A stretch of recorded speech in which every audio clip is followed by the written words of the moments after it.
चलते हैं अपनी गीता पर। तो अपने भगवान कृष्ण नगर में चले, अभी शिवजी नगर में थे तो भगवान कृष्ण के पास चले, ज्ञान लेके आते हैं, वो सबको ज्ञान बांटते हैं, तो हमें भी लेना चाहिए। तो हम चलते हैं कृष्ण के पास में। ओम श्री कृष्णाय नमः, ओम वासुदेवाय नमः, ओम परमात्मने नमः, ओम राधा वल्लभाय नमः, ओम नमो नारायण नमः। मैं कृष्ण भगवान राधा रानी को कोट कोट प्रणाम करते हैं, और जितने यूट्यूब चैनल वाले हैं और फेसबुक वाले हैं उनको भी मैं बहुत बहुत धन्यवाद देती हूँ, और जय श्री कृष्णा और श्री राधे राधे कहती हूँ। और सब जितने हैं मेरे यूट्यूब पर सब हैं, चूँकि कीड़े घुस आए तो मुझे कीड़ों से बहुत डर लगता है, जितना मैं सुना सकूँगी। 32 आए हुए कीड़े तो जो है, तो मैं जितना सुनो। और देखो यूट्यूब पर फेसबुक पर सब जो है लाइक किया करो, और अच्छी बात होती है ना, बढ़िया बात। जब बढ़िया बात करते हैं तो बढ़िया बात होती है, अच्छी बात करते हैं तो अच्छी बात होती है। तो हमें अच्छे बनना चाहिए, ये खराब नहीं बननी चाहिए, अच्छे बनना चाहिए। अच्छे होते हैं वो लाइक करते हैं, पर होते हैं अच्छे होते। गाने तो तुम बहुत गाते हो, मेरा भी मन करता है गाने को। तो चलो मैं भी कल गाना गाती हूँ, इस पर जो फेसबुक पे गाना सुनाऊंगी, और डांस भी करूँगी मैं। हरियाली तीज वाले दिन डांस करूँगी मैं, और सबके पास भेजूँगी फिर मैं। तो मैं सबसे बहुत खुश हूँ और बहुत प्रसन्न हूँ। तुम सब हंसाते हो मुझे, इतना लिख के तुम भेजते हो, तो मैं सब पढ़ती हूँ, सबका पढ़ती हूँ मैं। लेकिन मैं लिखना नहीं जानती हूँ, बेटी को भी फुर्सत नहीं होती है उससे सीखने के लिए। किसी दिन सीखूँगी जो है, चूँकि मुझसे ये मैसेज करने नहीं आते, बत्ती गई तो मैं अब सबको सुनाती हूँ। तो चलते हैं कृष्ण के पास। तो यहाँ हम थे कल,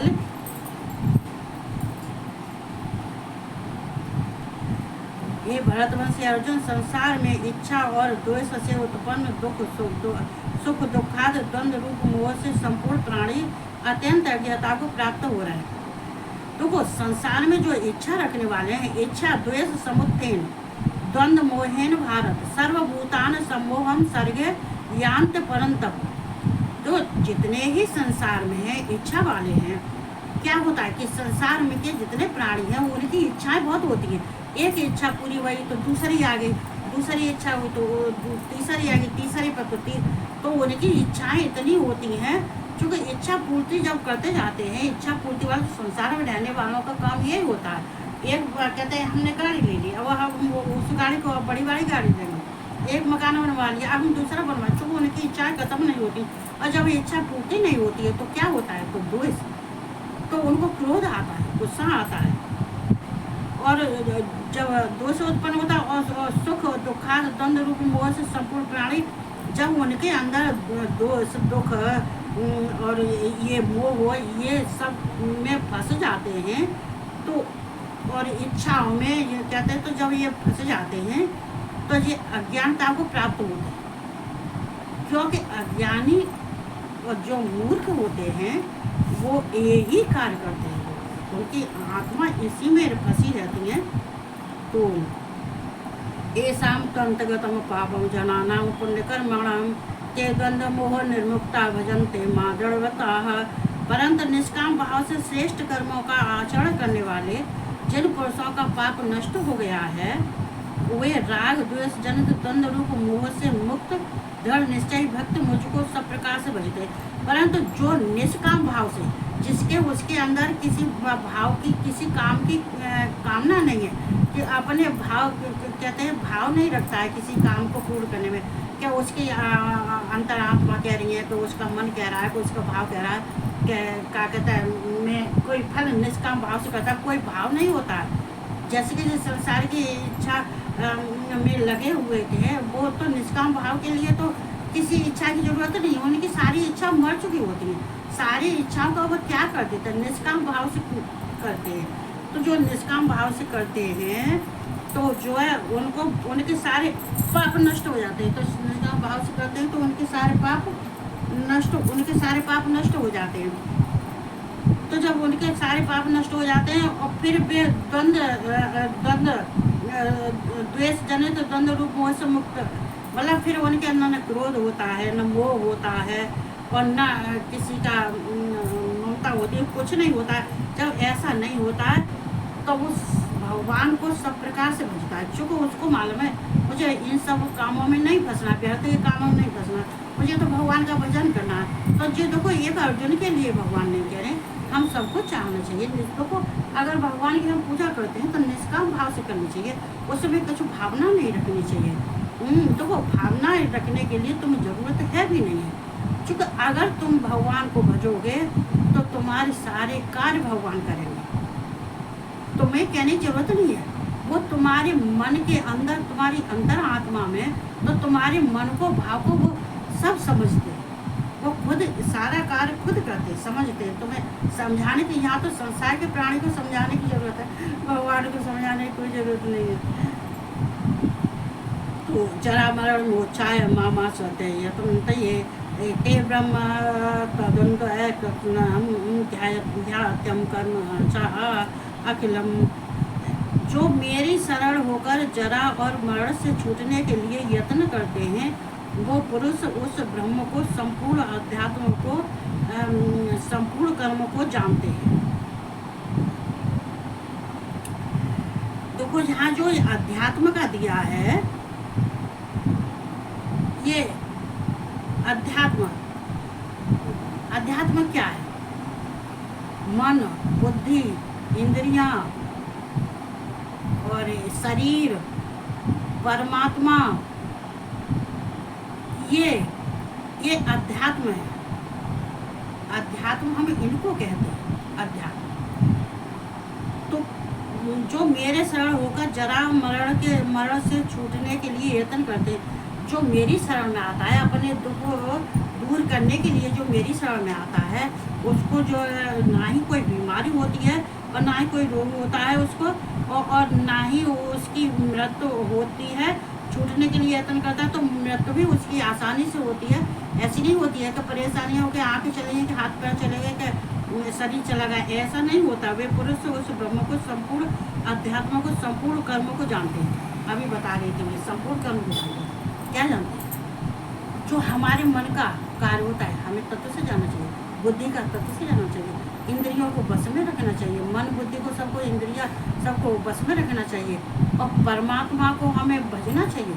ये परमात्मा, ये मन, बुद्धि, शरीर और अध्यात्म, और ये जो है परमात्मा, इसी को अध्यात्म कहते हैं।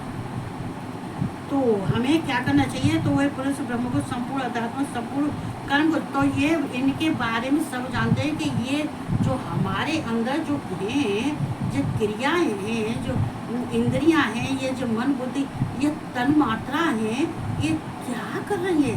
इसको करने से हमें क्या मिलेगा?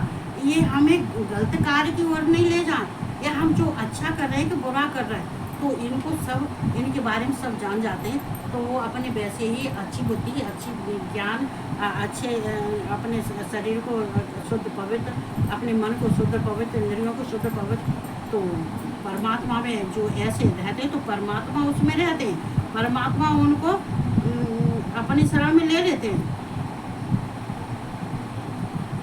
साधु भूतादि देवैव मां साधि यज्ञम चाहिए विदु है प्रयाण काले अपचमाम ते विदुरयुक्त चेतस है। देखो, यहाँ जो पुरुष अधिभूत और अधिदेव के सहित तथा अधियज्ञ सहित सबका आत्म रूप मुझे अंत काल में भी जानते हैं, वो युक्त चित्त वाले पुरुष मुझे जानते हैं, अर्थात प्राप्त हो जाते हैं। देखो, यहाँ समझने वाली बात है। साध भूताद, सा अध और भूताद और देवई में, तो माम सा अध यज्ञम चाहिए भीतर। देखो, यहाँ जो साध भूताद ये कहा गया है, तो इसमें है कि अद्भुत, कहते हैं सह अद्भुत। देखो, अद्भुत किसको कहते हैं? अद्भुत कहते हैं जो क्षीण होता है, जैसे प्रकृति होती है परा अपरा, तो ये परा प्रकृति होती है, ये जड़ होती है, ये नष्ट, जैसे क्षर, अक्षर और क्षर, जो क्षर नष्ट होने वाला, तो जो नष्ट होने वाली चीज होती है, जो संसार के हम मनुष्यों को के ऊपर रखते हैं, जो संसार की वस्तु हैं, मनुष्य हैं, ये सब नष्ट होने वाले हैं। इनको जब नष्ट होने वाले हैं तो स अद्भुत भूत मतलब ये अधोगति को जाने वाले, मतलब नष्ट होने वाले भूत मतलब प्राणी हैं, जो कोई भी वस्तु है, संसारी वस्तु है, प्राणी है, ये सब नष्ट होने वाली, जैसे कि परा और अपरा, जैसे अपरा प्रकृति होती है और क्षर, ये सब जो नष्ट होने वाली जो जड़ है, जो नष्ट वाली होती है, उसको कहते हैं, उसको अद्भुत कहते हैं। अब आदिदेव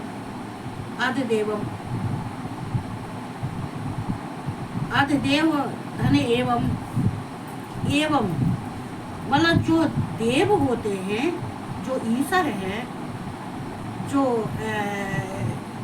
भगवान है, ईश्वर है, इनको हम गर्वमय कहते हैं। भगवान को, ईश्वर को हम गर्वमय कहते हैं। तो ये देव हैं, ये देवता हैं, ये देवों के बारे में कहा गया है, जो देव जो गर्वमय होते हैं। हिरण्यगर्भ है, कहते नहीं है हिरण्यगर्भ है।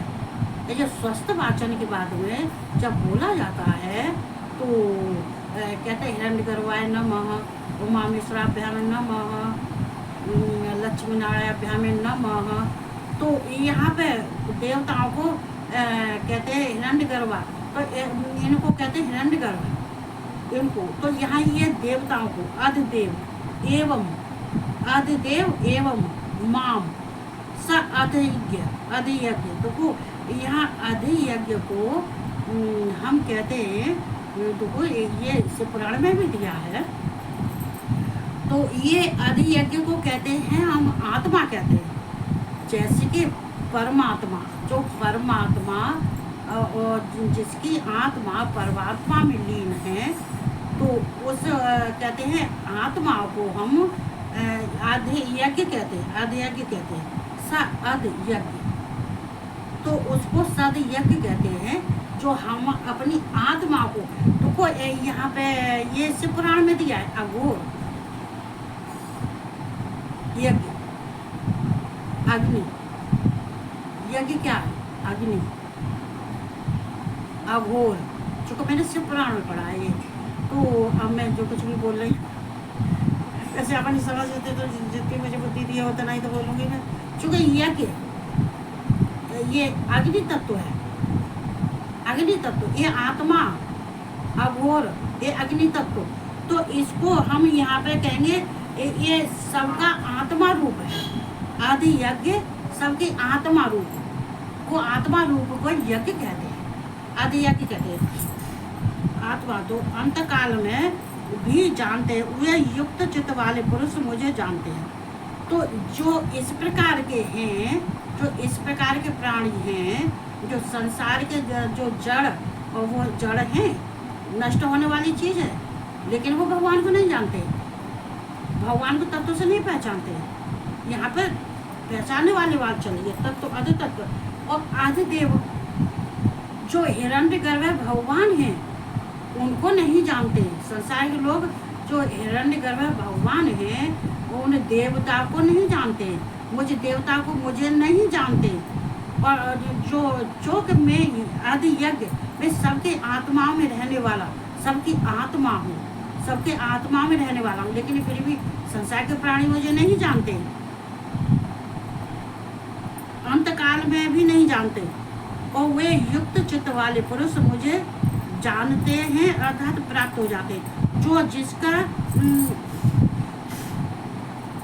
जो जान जाता है मुझे, जिसका ध्यान मेरी तरफ रहता है, जो ध्यान मुझ में रहता है, जिसका चित्त मुझ में रहता है, जो मेरा भजन करता है, अधियज्ञ, जो मेरी अंतर आत्मा में रहता है, जो आत्मा से मुझे भजता है, चित्त से भजता है, तो पुरुष मुझे जानते हैं, तो अर्थात प्राप्त हो जाते हैं। तो वो फिर मुझे भगवान कहते हैं, तो फिर मुझे प्राप्त हो जाते हैं ये अर्जुन। तो ये जो है कह रहे हैं बहुत कीड़े हो गए इस घर में, तो मेरे तो सारे तो यहाँ पे जी सप्तमो अध्याय कहते हैं योग शास्त्र श्री कृष्ण अर्जुन संवाद ज्ञान और विज्ञान योग। अब ये अष्टमा अध्याय का एक ही दो कहूँगी मैं, बहुत कीड़े आए इसमें। तो अष्टमा अध्याय अर्जुन उवाच। तो यहाँ भगवान अर्जुन ये फिर जो भगवान कृष्ण समझाते हैं तो अर्जुन बड़े प्यार से सुनते हैं, समझते हैं, और समझेंगे नहीं तो क्या समझे नहीं तो जाएंगे, अगर हम भी नहीं समझे तो कहाँ जाएंगे, और हमें मिलेगा भी क्या, क्या मिलेगा बोलो। तो हमें सुनना चाहिए, समझना चाहिए, हमें भी सुनना समझना चाहिए। किम तद ब्रह्म किम ध्यात्म किम कर्म पुरुषोत्तम आदिभूतम च किम प्रोक्तम देवैव किमुच्यते। देखो यहाँ किम तद ब्रह्म, तद माने हुआ है, यहाँ अर्जुन पूछ रहे हैं तद माने हुआ है ब्रह्म, किम माने क्या। कहते हैं कि अर्जुन कह रहे हैं हे पुरुषोत्तम ये कर्म क्या है, ये कर्म क्या है, ये ब्रह्म क्या है। किम तद ब्रह्म, तद माने हुआ है वह ब्रह्म क्या है। किम ध्यात्मम, और अध्यात्म क्या है। यहाँ देखो अर्जुन कितना बढ़िया शब्द। देखो ये जो प्रश्न है, मुझे बताऊँ शिवपुराण तो मेरा प्राण है ही है शिवपुराण तो मेरा प्राण है ही है, लेकिन ये गीता का ज्ञान जो कृष्ण दे रहे हैं तो मुझे बहुत अच्छा लगता है। देखो किम अध्यात्म, किम अध्यात्म, अध्यात्म क्या है, किम माने क्या है, अध्यात्म क्या है। किम कर्म पुरुषोत्तम, वो कर्म क्या है, किम माने क्या है, कर्म क्या है, मतलब जो है ब्रह्म क्या है, अध्यात्म क्या है और कर्म क्या है। देखो ये बहुत सुनने समझने वाली बात है। वैसे हकीकत में आदिभूतम च किम प्रोक्तम अधिदेवम किमुच्यते किम धन उच्यते। तो यहाँ अर्जुन से कह रहे हैं भगवान ये पुरुषोत्तम, तो ये बताते हैं कि अद्भुत, तो वो अध्यात्म ये ब्रह्म क्या है। देखो ये ब्रह्म किसको कहते हैं, ये ब्रह्म कहते हैं कि परमात्मा को, ब्रह्म को कहते हैं। वेद, ये ब्रह्म कौन है, देखो हमको साक्षात समझना चाहिए कि ये ब्रह्म कौन है। वेद, ये वेद ब्रह्म जो है, वेद, वेदों को ब्रह्म कहते हैं। ये ब्रह्म कौन है, वेद, ब्रह्मा, ब्रह्मा कौन है, निराकार, ब्रह्म कौन है, निराकार। और ये जो है अध्यात्म, ये अध्यात्म क्या है। देखो आदि यज्ञ की तो हमने बताया था, आदि यज्ञ जो है ये, लेकिन ये अध्यात्म क्या है, ये अध्यात्म वो ही है जिसको कहते हैं कि ये शरीर मन बुद्धि, शरीर मन बुद्धि, और ये जो है क्या कहते हैं, तो इसी को कहते हैं शरीर मन बुद्धि और ये परमात्मा, और इनको कहते हैं। लेकिन ब्रह्म में तो ये ब्रह्मा और निराकार और ओम का और परमात्मा, प्रकृति, ओम, ओमकार। यहाँ भगवान कृष्ण भी यही कह रहे हैं शायद, ये तद ब्रह्म, मतलब ब्रह्म का मतलब तो यही होता है कि ब्रह्म क्या, परमात्मा, और ब्रह्मा निराकार, ब्रह्म निराकार, ब्रह्मा निराकार, प्रकृति, परमात्मा, ओमकार। चूँकि ये सारे, ये वेद, ये सारे ब्रह्म को, ये शब्दों जो ये वाचक हैं, इनको हम वाचक कहते हैं, ये वाचक हैं, ये सारे ब्रह्म को जा रहे हैं, ये शब्द सारे ब्रह्म को जा रहे हैं। तो ये अर्जुन को बताते हैं कि अर्जुन ये ब्रह्म है, इनको ब्रह्म कहते हैं, ये ब्रह्मवाचक है।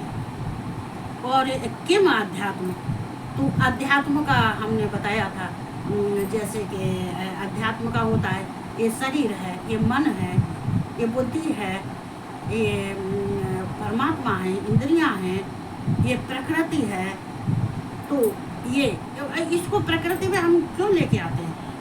प्रकृति में इसलिए लेके आते हैं, ये जड़ है, इसको ये जड़ में जाता है, ये इसका भाव जड़ से है, जड़। तो ये उसको अध्यात्म कहते हैं। किम कर्म, और कर्म क्या है? देखो ये कर्म, ये तो सबको समझना चाहिए। कर्म क्या है? कर्म है यज्ञ करना, शुभ कार्य करना, दान करना, यज्ञ करना, शुभ काम करना, तो ये कर्म है। तो वो भगवान कृष्ण अर्जुन से कह रहे हैं, ये कृष्ण ये कर्म है, कर्म ये है, यज्ञ करना, दान करना, शुभ कार्य करना, ये कर्म है, इनको कर्म कहते हैं। अद्भुतम च किम प्रोक्तम मद देवम किम उच्यते। अद्भुत नाम से क्या कहा जाता, क्या कहा गया है? और आदिदेव किसको कहते हैं? देखो आदिदेव किसको कहते हैं? आदिदेव अभी हमने पीछे कहा था। आदिदेव कहते हैं आदिदेव ये ही है, ये ब्रह्म है, ओमकार है, जो वाचक हैं, इनको देव कहते हैं, आदिदेव कहते हैं। जो पूजनीय है वो अद्भुत नाम से। अद्भुत कौन होते हैं? ये संसार के प्राणी, मनुष्य, ये प्रकृति, ये क्षर, ये अपरा प्रकृति, ये क्षर, नष्ट होने वाली चीज। क्योंकि जो ये नष्ट होने वाली चीज हैं, इनको तो हम यही कहते हैं, अद्भुत ही कहते हैं। क्योंकि जो नष्ट होने वाली चीज है, तो आज है कल वो नष्ट होनी है। आज प्राणी, जो संसारिक प्राणी है, अद्भुत माने प्राणी, मनुष्य, जीव, जो नष्ट होने वाली चीज है, तो इसको अद्भुत नाम से कहा गया है। अर्जुन, इसको हम अद्भुत के नाम से कहा गया है। और आदिदेव किसको कहते हैं?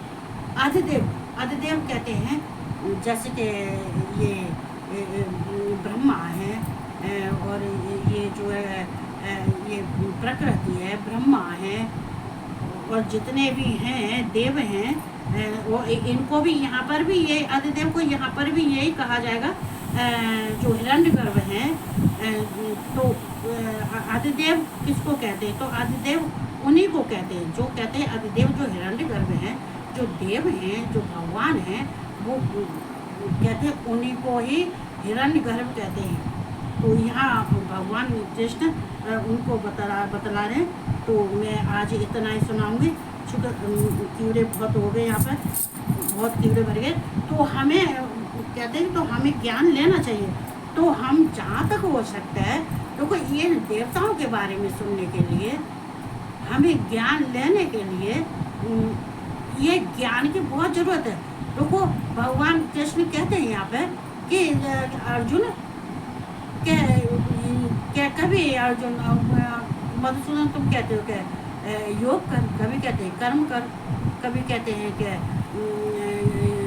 ज्ञान ले। तो मैं क्या करूँ? मैं तो खुद भ्रमित हो जाता हूँ। तो देखो कर्म और ज्ञान ये ही योग है, कर्म और ज्ञान। देखो हम कर्म करते हैं, ज्ञान आता है। जो कहते हैं हम जब कर्म अच्छा करते हैं और अच्छा करने के बाद में तब हमको ज्ञान होता है कि हमारे कर्मों के अनुसार, कहते हैं यहाँ वैसे कर्म प्रधान है, पर लेकिन उसके बाद में ज्ञान है, तो बाद में ही तो योग आएगा। तो यहाँ हमें अपने अपने कर्मों को साधना चाहिए। हमेशा अपने कर्मों को ध्यान में रखते हुए अपने मन, इंद्रियां और बुद्धि, इनको सबको बस में करके, और फिर हमें अध्यात्म में बढ़ना चाहिए। तो वो अध्यात्म, जो इसमें अध्यात्म आया था, ये वही है। तो क्या है? अपने मन, बुद्धि, इंद्रियां, शरीर, इनका शुद्धिकरण करना चाहिए। कहते हैं जो इनके बस में हो जाता है, तो वो प्राणी भगवान को प्राप्त कर लेता है। फिर उसके जीवन में कोई बाधा नहीं रहती है, उसके रास्ते में कोई विघ्न बाधा नहीं आती है। और विघ्न बाधा आती है तो गणेश जी की पूजा कर लिया करो। गणेश जी विघ्नहर्ता बैठे, विघ्नहर्ता। अगर गणेश जी की विघ्नहर्ता की करोगे ना, बाकी बस साथ साथ होने के भी करना। अरे कृष्ण और राधा तो गणेश जी से बहुत प्यार करते थे। बहुत अत्यंत प्यार करते थे। राधा तो विशेष ही प्यार करती थी गणेश जी से, बहुत प्यार करती थी। पार्वती इतना जितना के गणेश जी से करती थी उससे ज्यादा राधा प्यार करती थी। वो अपना पुत्र मानते थे, मानती नहीं थी, पुत्र की तरह से रखती थी, पुत्र ही समझती थी, पुत्र ही मानती थी। तो हमें कहते हैं जब विघ्न आवे तो गणेश जी को सुमन लिया करो। किसी ने लिखा है हरदेशन हरदेशन गणेश जी की शायद मुझे दिखा फोटो डाली है हरे गणेश जी की, या फिर उन्होंने डाली है जो है यादव जगदीश ने डाली, इन्हीं दोनों में से किसी ने डाली है। मैं तीनों से यहाँ से हरदेशन ही डाली है, मुझे दिखाई देता है। गणेश जी कितने बढ़िया डाले हैं हरे पत्तों में। और हरदेश जी तुम्हारे यहाँ तो वो भुटियाँ बहुत अच्छी है, नहीं मक्का कहते हैं मड़ियाँ, और इतने खेतों में लहरा रही हैं वो, तो मुझे तो बहुत मन कर रहा है खाने के लिए।